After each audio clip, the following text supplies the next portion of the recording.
यह कहानी काशी के पास बसे आनंदपुर गांव में गोपाल नाम का एक सब्जी वाला रहता था।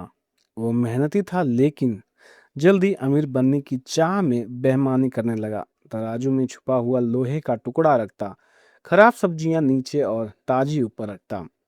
उसकी पत्नी राधा उसे रोज समझाती, सुनो जी, बेईमानी का पैसा कभी सुख नहीं देता। लेकिन गोपाल हंसकर कहता, दुनिया चालाकों की है, ईमानदारी से कोई अमीर नहीं बनता। हर सुबह उसकी दुकान के सामने गौरी गाय और कालू कुत्ता बैठ जाते। गोपाल उन्हें डांट कर भगा देता। एक दिन गांव की बुजुर्ग दादी जमुना अपनी बची हुई थोड़ी सी पूंजी लेकर सब्जी खरीदने आई। उन्होंने कहा, बेटा, जितने पैसे हैं उतने ही सब्जी दे देना। गोपाल ने उन्हें कम तौल का सब्जी दे दी।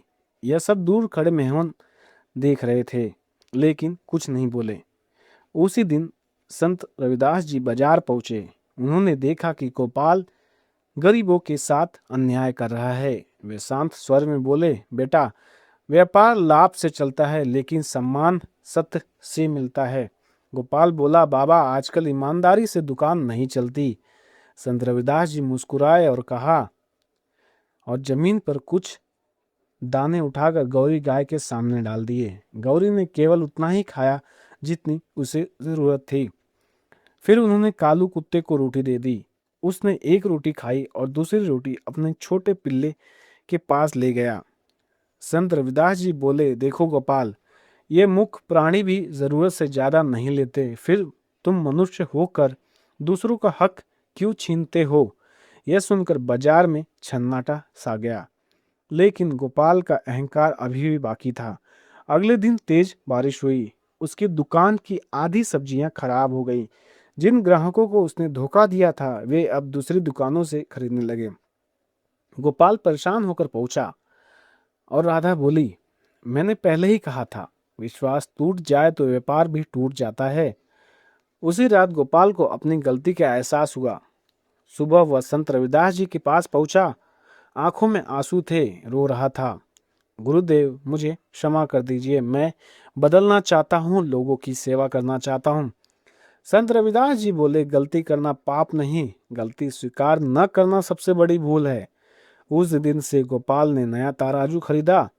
सबसे पहले उसने दादी जमुना को बुलाकर पूरा तौल कर सब्जी दी और कहा, माँ, मुझे माफ कर दीजिए। दादी ने मुस्कुराकर उसे आशीर्वाद भी दिया। उसने मोहन को रोज बची हुई ताजी सब्जियां देना शुरू किया। अब वह रोज गौरी गाय के लिए चारा और कालू के लिए रोटी भी रखता। धीरे धीरे पूरे गांव में उसकी ईमानदारी की चर्चा होने लगी। लोग कहते, अगर सच्ची सब्जी खरीदनी हो तो गोपाल की दुकान पर जाओ। कुछ ही महीनों में उसका व्यापार पहले से कई गुना बढ़ गया था। एक दिन गोपाल ने संत रविदास जी के चरणों में झुककर कहा, गुरुदेव, पहले मैं धन कमाता था, आज मैं लोगों का विश्वास कमाता हूँ। यही मेरी सबसे बड़ी कमाई है। संत रविदास जी मुस्कुराए और बोले, सत्य, सेवा और ईमानदारी, यही जीवन की सबसे बड़ी पूंजी है। ये कहानी हमें सिखाती है, बेईमानी से कमाया धन कभी नहीं टिकता। गरीब, बुजुर्ग, महिला और पशुओं के प्रति दया रखना सच्ची मानवता होती है। विश्वास और ईमानदारी ही सबसे बड़ी संपत्ति है। यह कहानी आपको कैसी लगी संत रविदास जी की, हमें कमेंट करके ज़रूर बताएं और हमारे चैनल स्टोरीज बाय गुलाब गौतम को फॉलो ज़रूर करें। धन्यवाद वीडियो देखने के लिए। जय हिंद।